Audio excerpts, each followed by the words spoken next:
Bismillah ar-Rahman ar-Rahim. Now with the main headlines. The holy city of Kadhimiya raises the banners of mourning over the holy domes to mark Imam al-Jawad's martyrdom. Anger erupts in Bahrain over orders to obtain permits before visiting the holy shrines.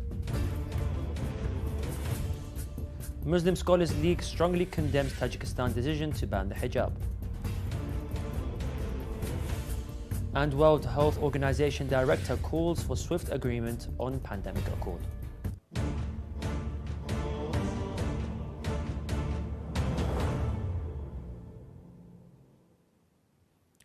Assalamu alaikum wa rahmatullahi wa barakatuh. This is Yunus Dawood and you're watching Shia Waves live from London, only on Imam Hussein TV 3. The Kadhimain Holy Shrine has raised the black banners of mourning on top of the holy domes on the martyrdom anniversary of Imam Muhammad al-Jawad alayhi salam. Shia Waves correspondent in Baghdad reported that a large crowd of believers participated in the banner replacement ceremony and expressed deep sadness over this tragedy of the Ahlul Bayt alayhim salam. He mentioned that the Secretary General of the Holy Shrine of Imam al-Kadhim announced a series of religious, cultural and mourning activities for this occasion and all prepared all necessary arrangements to receive visitors and mourning processions. He also stated that the mourning processions began their ceremonies yesterday, offering condolences on this painful occasion and recalling the injustices and tragedies that befell on the infallible Imam alayhi salam. Bahraini clerics and human rights activists have strongly opposed what they describe as an unjust imposition on citizens to obtain official permits before travelling to visit the holy shrines in Iraq, Syria and Iran, deeming it an illegal and illegitimate and unlawful political maneuver. The head of the Shia Scholars Council in Bahrain, Sayyid Majid al-Mash'al, said on X that senior scholars reject the requirement for citizens to obtain an official permit to visit the holy shrines. The legal advisor of the council also commented that the unjust imposition on citizens to obtain security approval to travel to the holy shrines is an illegal political action that violates the rights of freedom of movement. The Bahrain security authorities has summoned Sheikh Fadl al-Zaki, a member of the Central Committee and the head of the Legal Committee of the Islamic Scholars Council, following his criticism of such governmental directives. Last Saturday, Sheikh al-Zaki mentioned on post on X visiting the Imams of the Ahlul Bayt alayhim salam is a religious ritual that does not require permission from anyone, adding that if the choice is between visiting with a permit or refraining from years, the latter is correct. The Muslim Scholars League has issued a strongly worded statement condemning the recent ban on Muslim women wearing hijab in public places in Tajikistan. The League expressed its complete rejection of this unjust ban on the Islamic headscarf, considering it a blatant violation of the rights of Muslim women and their freedom to practice Islamic rituals. In its statement, the League urged official religious institutions and figures to fulfill their duty in clarifying the sanctity of wearing the hijab and defending the rights of Muslim women. The League affirmed its full support for the Muslim people of Tajikistan, particularly the Muslim women, and their adherence to their religion, hijab, and Islamic rituals. It announced that its support for the Muslim protests in Tajikistan scheduled for today under the title Hijab Day, calling on all Muslims to participate in expressing their rejection of the hijab ban and defending the rights of Muslim women. Tajikistan Parliament recently issued a controversial decision banning women from wearing burqas and niqabs, justifying the decision as an attempt to promote national culture and traditions in the face of imported culture and to combat religious extremism. Let us remind our respective viewers of today's headlines. The holy city of Kadhimiya raises the banners of mourning over the holy domes to mark the istishhad of Imam Muhammad al-Jawad alayhi salam. Anger erupts in Bahrain over orders to obtain permits before visiting the holy shrines. And Muslim Scholars League strongly condemns Tajikistan's decision to ban the hijab. Also tonight, the holy city of Najaf prepares to host millions of pilgrims on the blessed day of Eid al-Ghadir. The head of the World Health Organization on Monday urged countries to quickly finalize a landmark global agreement on managing future pandemics after they missed a critical deadline. In the wake of the devastating impacts of COVID-19, countries have spent 2 years trying to forge binding commitments on pandemic prevention, preparedness and response. Despite the missed deadline ahead of this week's World Health Assembly, Tedros Adhanom expressed that confidence that an agreement will still be secured. He acknowledged the immense technical, legal and political challenges faced by negotiators, praising their tireless dedication to the process. With the assembly ongoing, he expressed hope that the global community will come together to strengthen the world's capacity to handle future health emergencies.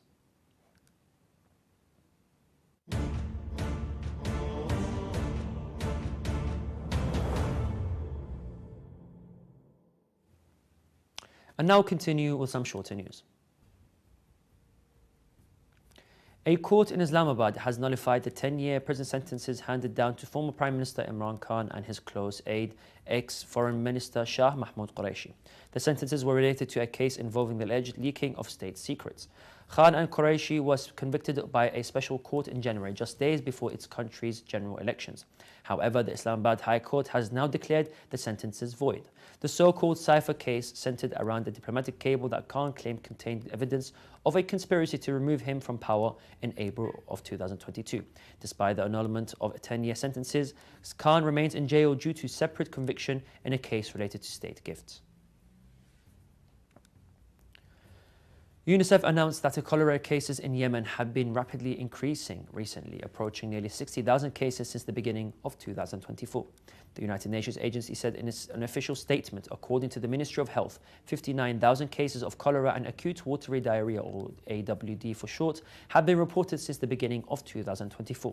UNICEF recently reported in a joint report that the Water Sanitation and Hygiene WASH cluster that the number of cases reported by health authorities reached 37,977 suspected cases of cholera in all of Yemeni governorates since the beginning of the year until May the 19th. According to new statistics, more than 21,000 new cases of cholera have been recorded in the past 2 weeks, indicating a daily rate of around 1,400 new infections, which is a concerning number. India has been grappling with an unusually intense heatwave this summer, with the temperatures reaching as high as 50 degrees Celsius in some regions. The scorching conditions are suspected to have killed over 100 people and made nearly 25,000 people ill. The source mentioned that, citing local authorities and the media, that the worst affected areas include the eastern state of Odisha, where at least 30 people have died from the heat stroke, as well as northern and western parts of the country. In contrast, other regions have faced heavy rains and floods, with 14 killed in the northeastern state of Assam due to a cyclone. Experts attribute the extreme weather to a combination of factors, including climate change. The heat wave is expected to continue in northern and eastern India over the next few days as the country braces for the ongoing environmental challenges.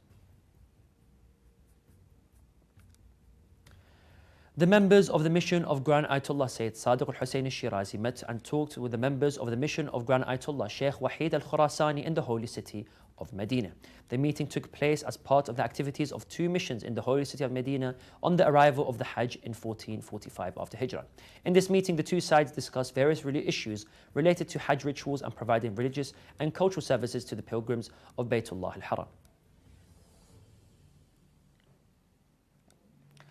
Researchers from the Institute of Cancer Research, ICR, have announced a groundbreaking blood test that can predict the recurrence of breast cancer years before it is detectable on scans. This ultra-sensitive test identifies the traces of tumor DNA well before a full relapse, making it easier to treat.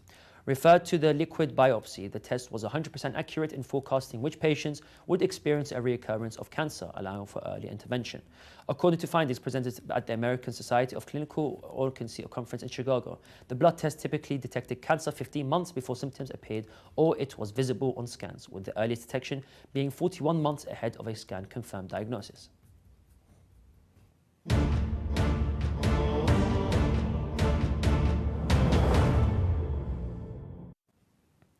The Imam Ali alayhi salam Holy Shrine has begun intensive and extensive discussions and preparations for the Blessed Ghadir pilgrimage, which marks the great Eid of Allah and the renewal of allegiance to Imam Ali alayhi salam.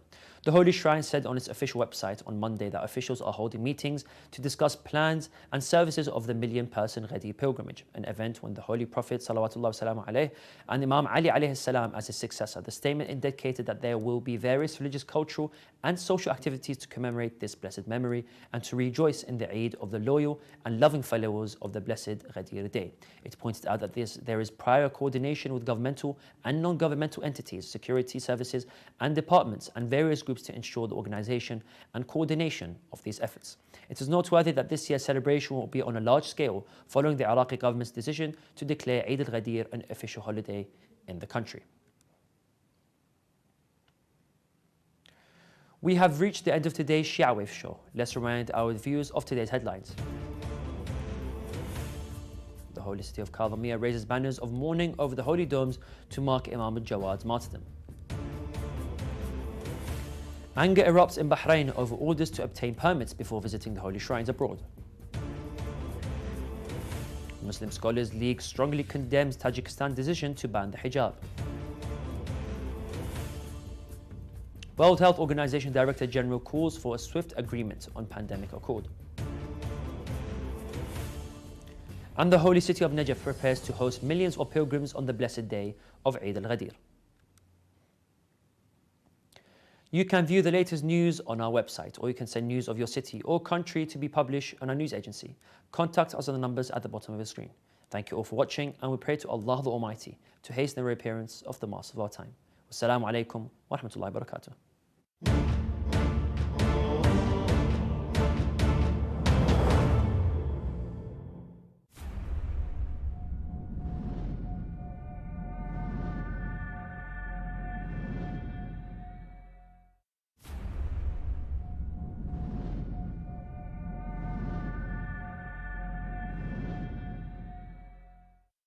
Ali and her 3 children